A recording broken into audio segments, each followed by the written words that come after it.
Good morning, everybody. It's Austin Brooks with Dry Type Roofing. I want to make a video today about ventilation, and this is a common issue that I see, and it's kind of a complex issue, and most homeowners are not going to be aware of it. So if you're buying a house, just kind of want to go over this with y'all. So this roof, I'm going to take y'all up on this roof real quick, and I'm going to show y'all what blistering is. So when the attic doesn't have enough ventilation, the shingles can actually blister up. So it may be kind of hard to tell in the video, but you can see how you're starting to get some granule loss on these shingles, like here, and it's just all over the shingles, right? You see these little bumps in the shingles? That is blistering right here. Here's a really big one. You see that big bump in the shingle? Well, that blister is gonna kind of pop and the granules are gonna fall off, kind of like what's happening on this shingle. All right, so you're probably wondering what is blistering and what causes blistering on your roof. So what causes it is poor ventilation. So basically the sun, so this is the south facing side of the roof. So this side of the roof gets a ton of sun. It's blasted by the sun all day long. So it's going to get really hot. So it needs to be properly ventilated. One thing I noticed, there's only one turbine vent on this entire roof slope over here, which preferably ridge vent would have been a lot better, or at least putting two turbine vents up here would have probably been adequate. If they were two 14-inch turbines, that probably would have been adequate. All right, you can see this is blistering. You see all these little specks where it's missing little pieces of granules on the shingles. That is blistering. And you can see down here on the gutter guards, covered in granules. All right, so we're getting a lot of granule loss. Okay, now one thing you want to look at whenever you're evaluating the ventilation of your roofing system is your intake ventilation. All right, so your intake ventilation would be down here on the eave. All right, now one thing I noticed about this house is the fascia metal and the vinyl soffit looks fairly new. All right, I can tell this isn't very old. Well, I looked up the year this house was built. It was built in 1991. All right, so the house was built in 1991. I know that this house has been updated with new fascia metal, new vinyl soffit, sometime probably within the past 10 or 15 years.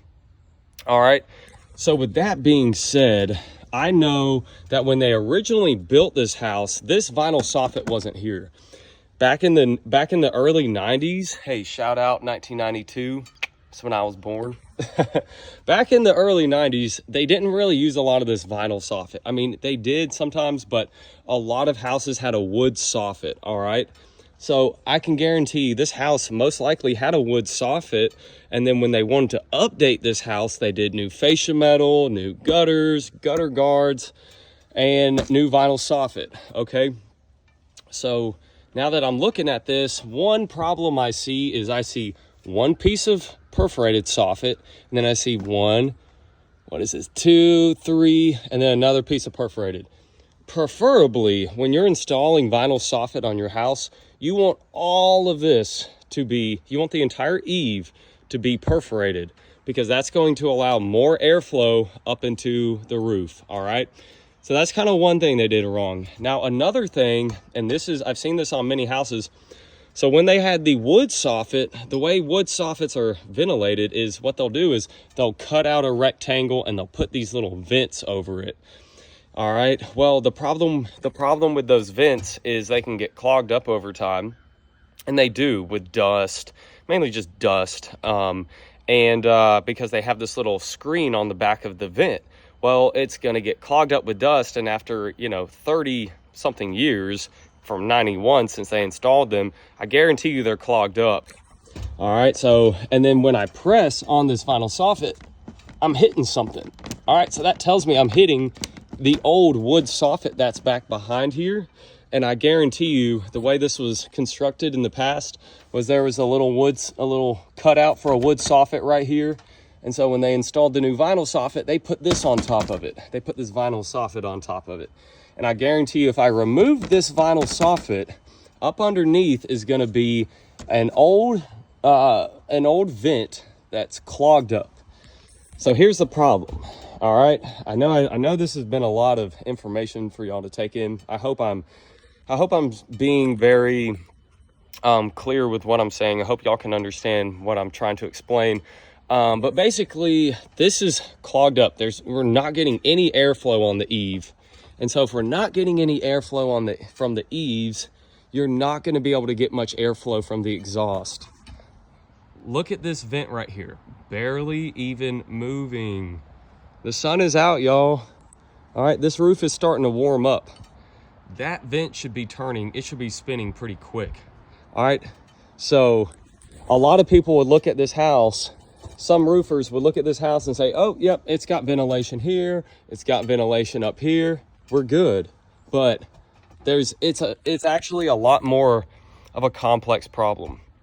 And there's actual calculations you can do to see if your roof does have enough ventilation based on the type of vents they have and how much net-free ventilation area they have. So a 14-inch turbine vent has 132 square inches of net-free airflow, 132 square inches. So, you know, you have to calculate how much you're going to need for your exhaust, and then you also have to calculate how much you need for your intake. All right, so a lot of home builders, a lot of home flippers, home remodelers, they don't understand roofing ventilation, and this causes problems in the future when you don't have proper ventilation. So, you know, this roof would probably be fine if it was properly ventilated, but see, now the problem we're getting is we're getting a ton of granule loss, we're getting blistering, and not only that, it's causing the shingles to start to curl up at the edges. So you'll notice some of these shingles, you'll see the edges starting to kind of curl up.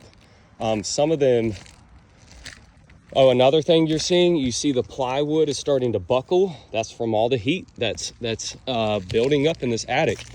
Look at these shingles. Look at that. They came undone. There's another shingle completely undone. Edges curling up.